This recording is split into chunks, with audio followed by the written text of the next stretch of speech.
Now, I want to read a really fantastic, it's a long story, it's an amazing story, and it's well worth reading. And it's the story of a man called Anselm Tورmيدا.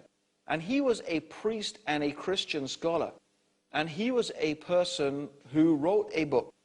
He converted to Islam, and he wrote a book, The Gift to the Intelligent, for refuting the arguments of the Christians. And in the introduction to his book, he writes the story of how he became Muslim. It's really fascinating, and especially in respect to the Paraclete, and who is the Paraclete. So let's go through it. It's a long story, a fantastic story. I'll do my best to get through it and make it interesting. First of all, this Anselm was born in a city of Mallorca. And as he mentions, he describes Mallorca and that big merchant ships used to come there to the harbor with different goods. And he's mentioning that the city is a city and an island both at the same time. Now he says that his father was a well-respected man in the city and that he was his only son. And when he was 6, he was sent to a priest who taught him the gospel and logic.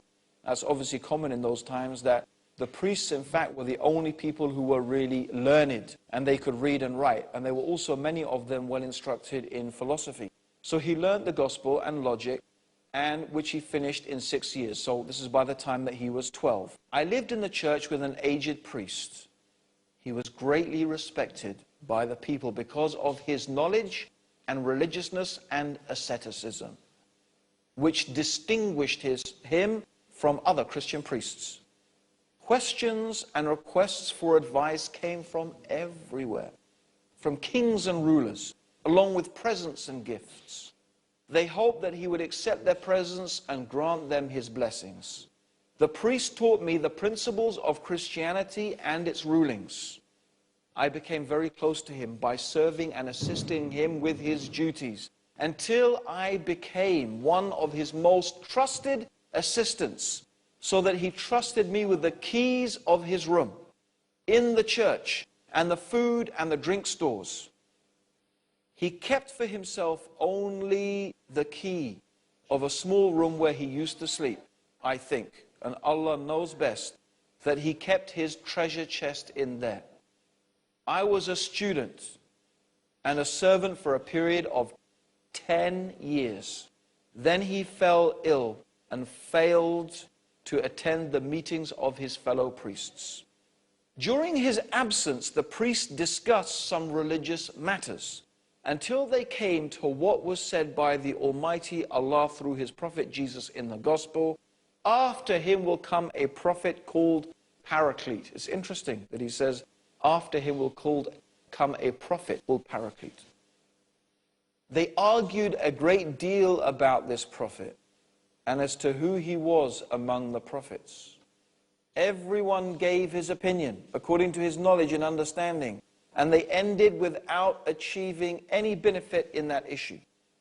I went to my priest, and as usual he asked me about what was discussed in the meeting that day. I mentioned to him the different opinions of the priests about the name Paraclete and how they finished the meeting without clarifying the matter.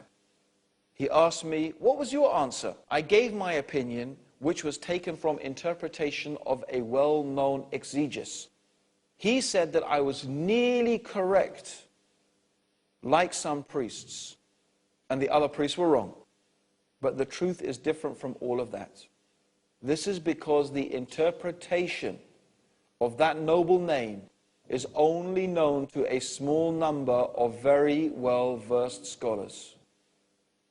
And we possess only a little knowledge.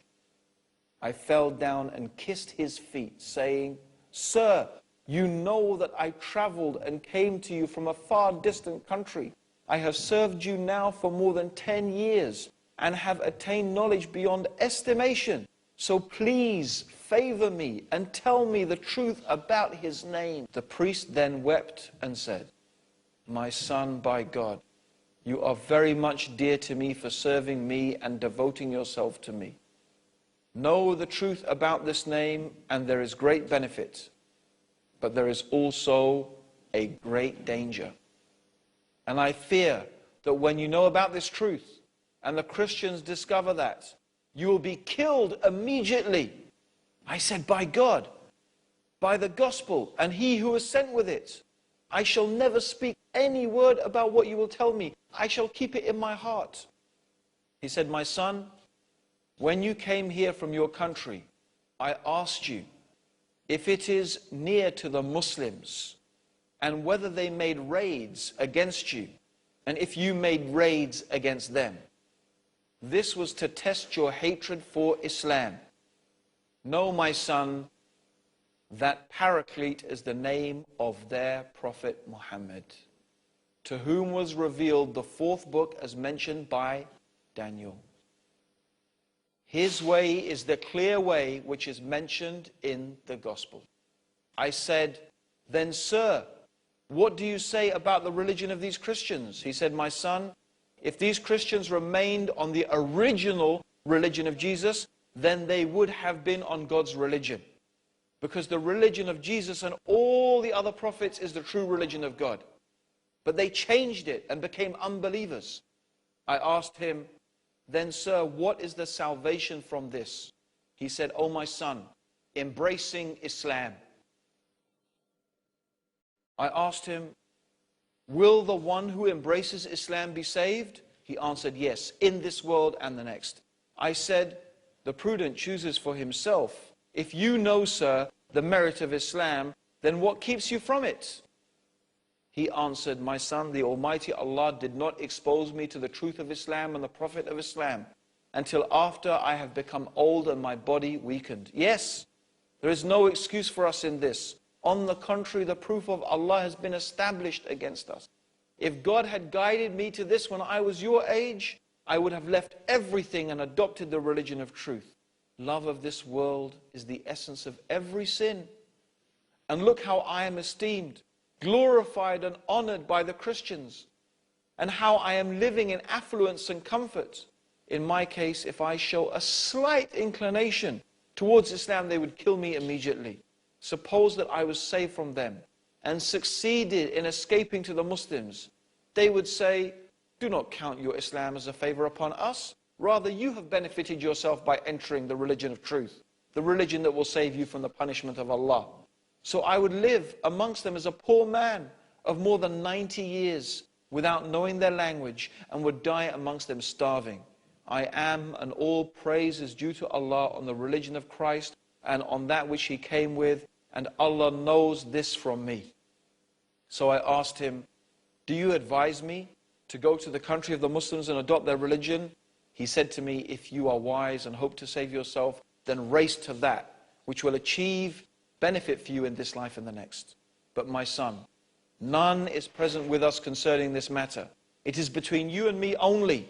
Exert yourself and keep it a secret. If it is disclosed and the people know about it, they will kill you immediately. I will be of no benefit to you against them. Neither will it be of any use to you if you tell them what you heard from me concerning Islam, or that I encourage you to be a Muslim, for I shall deny it. They trust my testimony against yours, so do not tell a word whatever happens. I promised him not to do so. He was satisfied and content with my promise, and I began to prepare for my journey and bid him farewell. He gave me 50 golden dinars, and then I took a ship to the city of Mallorca, where I stayed with my parents for 6 months. Then I traveled to Sicily and remained there for 5 months, waiting for a ship bound for the land of the Muslims. Finally, a ship arrived bound for Tunis. Anyway, he goes on to mention how he went to Tunis and he got off the ship, and the Christian scholars who heard of his arrival came to greet him because he was famous. He'd become famous by this time for his knowledge. And so the Christian scholars came to greet him. But instead, indeed, he went to embrace Islam. So this is the story of Anselm Tورميدا, and of course how he recognized, how his teacher had recognized the Paraclete was in fact Prophet Muhammad, as had been mentioned in the Injil. الذين يتبعون الرسول النبي الأمي الذي يجدونه مكتوبا عندهم في التوراة والإنجيل يأمرهم بالمعروف وينهاهم عن المنكر ويحل لهم الطيبات ويحرم عليهم الخبائث ويضع عنهم إصرهم والأغلال التي كانت عليهم فالذين آمنوا به وعزروه ونصروه واتبعوا النور الذي أنزل